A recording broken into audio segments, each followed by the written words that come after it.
everyone, Kaylee Shadows here with KayleeShadows.com, and I wanted to come to you today and talk about surviving the single world. And yes, that's probably the best way to word it. In my book, Loving the Real You, I have dedicated an entire chapter to surviving the single world. So if you haven't picked up my book yet, find it on Amazon, get it from me personally, however you want to do it, but pick it up because it's great. So, surviving the singles world. I really wanted to talk about this today because it kind of has like a negative hype about it. Like, oh, you're single? What's wrong with you? Well, what's wrong with you? Come on. So, there is nothing, absolutely nothing wrong with being single. I have one of my dearest friends yesterday posted on Facebook, and I thought, man, this really fits. She said that she keeps getting a lot of just responses from friends who keep telling her, oh, you need to find a man, and oh, you're too picky, and oh, you need to just stop doing that, and blah blah blah. And she was like, too picky? Isn't this the one area where I should be picky? And I think if I remember exactly, she said that I'm not, buying a pair of shoes here that, I can just return. This is a relationship. This is finding that other person that I'm supposed to be with. I have every right to be picky. And yes, she does. That is the best way to put it, is be picky.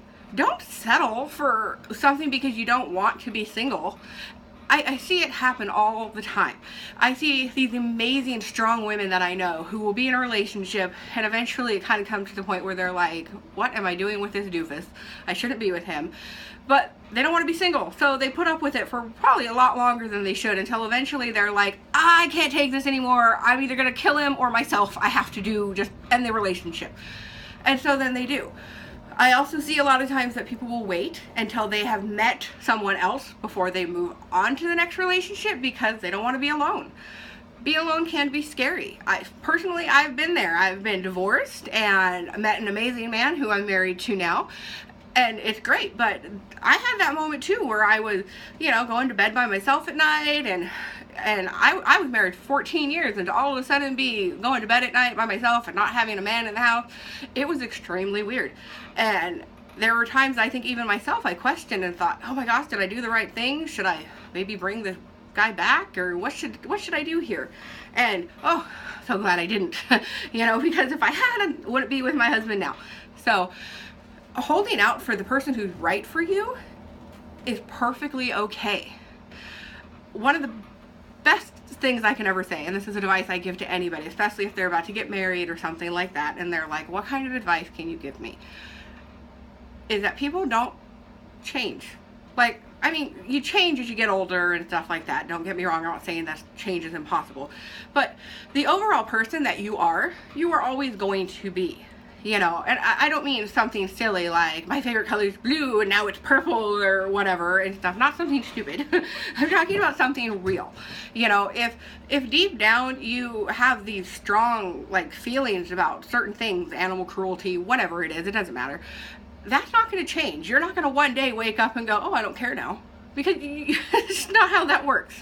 So if you're with somebody and they have all these things that they do, there's a good chance they're probably going to keep doing them. So, to give you an example, when I got together with my ex-husband, we hadn't been together too long, and he was standing in the kitchen, and I was watching him eat Doritos. Sounds funny, yeah. But when he ate these Doritos, it was crazy because I swear I've never seen a mouth open so big. It was like Jaws to eat the Dorito. And I remember thinking, oh dear Lord, what are you doing? Why does the entire chip have to fit in your mouth as a triangle? Because that's not right. And I thought, oh, well, whatever. 14 years later, that man still ate Doritos that way, and it drove me crazy then. Now, I'm not saying you shouldn't be with somebody because of how they eat a Dorito, but you get my point, is that how people are is how they're going to be. They may change a little, and their perspectives might be a little different, especially as we get older. We all kind of start to change some of our perspectives, and usually a little bit more laid back, and realize that there's drama and stress and exactly that, not worth it. Hopefully that's what you want to grow into. But how people are and how they really feel is how they're going to be. So if you go into a relationship and this person you're with is completely the opposite of you, then you need to really think about that and think, is this something that I can put up with? and be okay with every day for the rest of my life. Because if the answer to that question is no, then get out. And it can be hard because, like I said, there's always that scare of, oh, I'm single and people are going to judge me for it or think there's something wrong with me or I'll never find love again. That's not true. In the case of my friend, she has said, I would rather be single and be with myself than be with the wrong person. And I think that's exactly right. That is the best advice I could ever give somebody, is you need to be with the person you're meant to be with, not settling. Nobody should settle. And so when it comes to being single, if you are single, then you should think about the great benefits there are to being single. And I write a lot about that in my book. All the different, exciting things that you get to have in your life and the things that you don't have to deal with when you are single. And so instead of thinking of being single and thinking, oh my gosh, this is such a negative thing, turn it around and be positive. Being single and having that time of your life where it's just about you is amazing.